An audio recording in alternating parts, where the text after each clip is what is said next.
રૂપિયા 11.87 કરોડના ખર્ચે નવનિર્મિત થનાર ગર્લ્સ હોસ્ટેલનું રાજ્યમંત્રી ડોક્ટર જયરામ ગામિતના હસ્તે ખાતમુહૂર્ત કરાયું। 120 વિદ્યાર્થીઓની ક્ષમતા ધરાવતી નવી હોસ્ટેલથી આંતરડિયાળ વિસ્તારની દીકરીઓના ઉચ્ચ શિક્ષણની વેગ મળશે। ગુણવત્તાયુક્ત શિક્ષણ અને શ્રેષ્ઠ સુવિધાઓ પૂરી પાડવા રાજ્ય સરકાર કટિબદ્ધ છે। રાજ્યમંત્રી ડોક્ટર જયરામ ગામિત રમતગમત યુવા સંસ્કૃતિ પ્રવૃત્તિ વિભાગના રાજ્યમંત્રી ડોક્ટર જયરામ ગામિતે ગુરુવારે સરકારી સાયન્સ કોલેજ સોનગઢ ખાતે શિક્ષણ વિભાગ દ્વારા મંજૂર કરાયેલી 11.87 કરોડના ખર્ચે નિર્માણ પામનાર ગર્લ્સ હોસ્ટેલનું વિધિવત ભૂમિપૂજન અને ખાતમુહૂર્ત કર્યું હતું। આ પ્રસંગે રાજ્યમંત્રી ડોક્ટર જયરામ ગામિતે જણાવ્યું હતું કે તાપી જિલ્લાના વિદ્યાર્થીઓને ઉચ્ચ ગુણવત્તા અને શિક્ષણની સાથે શ્રેષ્ઠ સુવિધાઓ પૂરી પાડવા માટે રાજ્ય સરકાર કટિબદ્ધ છે। સાયન્સ કોલેજમાં અભ્યાસ કરતી દીકરીઓ માટે આ હોસ્ટેલની સુવિધા એક નવું સોપાન સાબિત થશે। તેમણે ઉમેર્યું કે તાપી જિલ્લામાં શિક્ષણનું સ્તર પહેલાથી જ પ્રશંસનીય છે, પરંતુ આવી આધુનિક સુવિધાઓ અને નિર્માણથી આગામી સમયમાં જિલ્લાના શૈક્ષણિક સ્તરમાં નોંધપાત્ર સુધારો જોવા મળ્યો। સરકારી સાયન્સ કોલેજ ખાતે નિર્માણ પામનારી અત્યાધુનિક ગર્લ્સ હોસ્ટેલ કુલ 120 વિદ્યાર્થીઓની ક્ષમતા ધરાવતી હશે।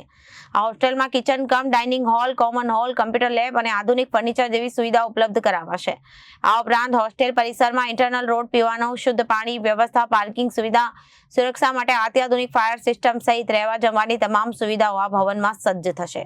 જિલ્લાના સોનગઢ ખાતે આજે સાયન્સ કોલેજમાં વિદ્યાર્થીઓની હોસ્ટેલ માટે સરકારે જે 11.87 કરોડ રકમ ફાળવી એના માટે સૌપ્રથમ તો ગુજરાતના મુખ્યમંત્રી શ્રી આદરણીય ભૂપેન્દ્રભાઈ પટેલ સાહેબ, ગુજરાતના નાયબ મુખ્યમંત્રી શ્રી હર્ષભાઈ સંઘવી સાહેબ, એમનો તાપી જિલ્લા વતી સૌપ્રથમ તો આભાર માનું છું।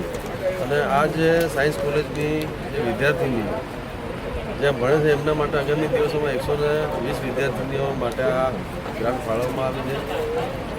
આ હોસ્ટેલ બનવાથી આ સોનગઢ સાયન્સ કોલેજમાં ડાંગ જિલ્લાની વિદ્યાર્થીનીઓ નર્મદાથી પણ એડમિશન લે છે। આગામી દિવસોમાં અમારા ખાસ કરીને તાપી જિલ્લાના જેટલી પણ બહેનો છે એમને આગામી દિવસોમાં અભ્યાસ કરવા માટે આ હોસ્ટેલ ખૂબ ઉપયોગી થશે।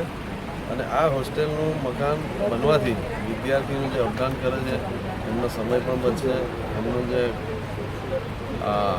ખર્ચ એ પણ ઓછો થશે ને આગામી દિવસોમાં જ્યારે હોસ્ટેલનો લાભ મળશે ત્યારે અમારી વિદ્યાર્થીનીઓ જે રીતે અન્ય જિલ્લાઓની જેમ આગળ વધે છે અમારી સોનગઢ સાયન્સ કોલેજની વિદ્યાર્થીનીઓ પણ આ હોસ્ટેલનો લાભ લેશે અને આગામી દિવસોમાં શિક્ષણ ક્ષેત્રે એ લોકો પણ આમાં ખાસ કરીને સિદ્ધિ મેળવશે। અને આ કાર્યક્રમમાં આજે અમારા તાપી જિલ્લા ભારતીય જનતા પાર્ટીના મહામંત્રી શ્રી અમારા અખિલભાઈ શેઠ, નગરના પ્રમુખ અમિતભાઈ, રતનભાઈ, આશીષભાઈ અને જિલ્લાના પ્રાંત અધિકારી તમામ લોકો ઉપસ્થિત રહે, ખાસ કરીને સોનગઢ કોલેજના પ્રિન્સિપાલ રાજેન્દ્ર પટેલ અને અમારા સોનગઢ તાલુકાના તમામ સરપંચો, કોર્પોરેટર, તાલુકા સભ્યો ખૂબ આજે મોટી સંખ્યામાં કાર્યક્રમો ઉપસ્થિત રહ્યા। જી, થેન્ક યુ।